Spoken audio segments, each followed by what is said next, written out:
No kõige suurem näiteks kohvipurk on mul selline, täpselt sama on kõrval kohe sihuke plastmassist pudel, aga samas kõige väiksem on siin selline. Ehk siis siin sees oli üks kohviuba. Ja sain selle Tallinnast, ostsin tassi kohvi ja lihtsalt pandi sinna kõrvale. Ma isegi ei tulnud selle peale, et sihukest asja olemas võiks olla. Pihta hakkas ta tegelikult kõik sellest pakist ehk kuskil 80ndate alguse poole toodi vanaemale üks kohvipakk, seesama, ja eks ta alguses natuke aega seisis, kõik vaatasid, sellel ajal oli see ju nii suur üllatus, et hoopis teistsugune. Ja siis tehti ta lahti, aga ma isegi ei oska öelda põhjust, miks ta ära ei visatud. Sest tegelikult ju kõik, see on ju tegelikult prügi kõigi jaoks. Sisu võetakse ära, aga millegipärast jäi see alles. 90ndate alguses siis tekkis juba meil omale Soome tuttavaid, sealt hakkasid tulema erinevad kohvipakid ja siis järsku vanaema juurest leidsin selle. Ja nii see kogumine lahti läks. Milliseid kohvipakke ja purke te täpsemalt kogute?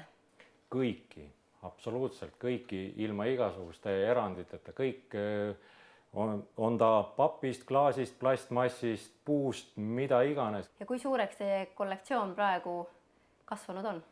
Nimekirjas on mul praegu natukene üle 2100, aga niisugune suurusjärk paarkümmend on vist veel kirja panemata sinna. Vot nendel vanematel purkidel ei ole aastaarvu kuskilt peal, aga üsna tõenäoliselt on nad Eesti ajal toimetatud. Need on kuni 40. aastani. Samas kõige, mida ma pean oma kollektsiooni pärliks, on see kohv. Tehti seda kohvi Kunda mõisas ja seal oli veski, aga see, mis minu käes on see purk, mis müüdi välismaale. Ja igas 100. purgis oli sees hõbelusikas.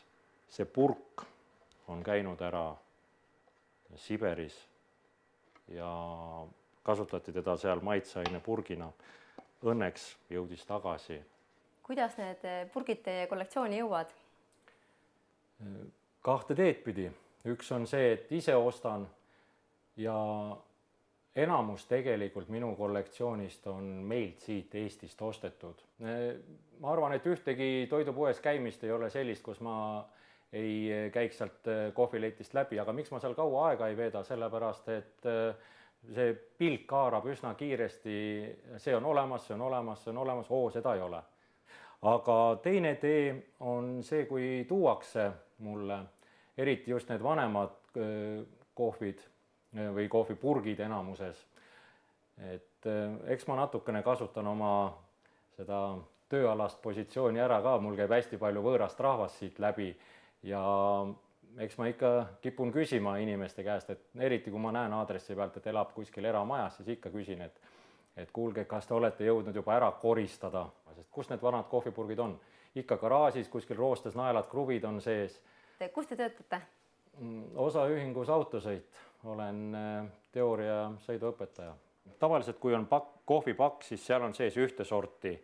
Siin on sees 5 erinevat. See pakk on toodud mulle otse Kolumbiast ja see inimene, kes mulle selle tõi, siis teda kahtlustati narkoveos. Ehk siin sees olid pisikesed pakid ja need pisikesed pakid olid kõik läbi torgitud.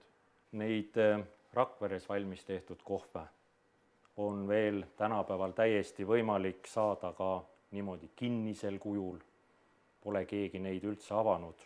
Jälle üks niisugune täiesti eriline on klaasist. See on jälle otse Ameerikast toodud. Siis on mul tegelikult väga hea meel selle kogu üle.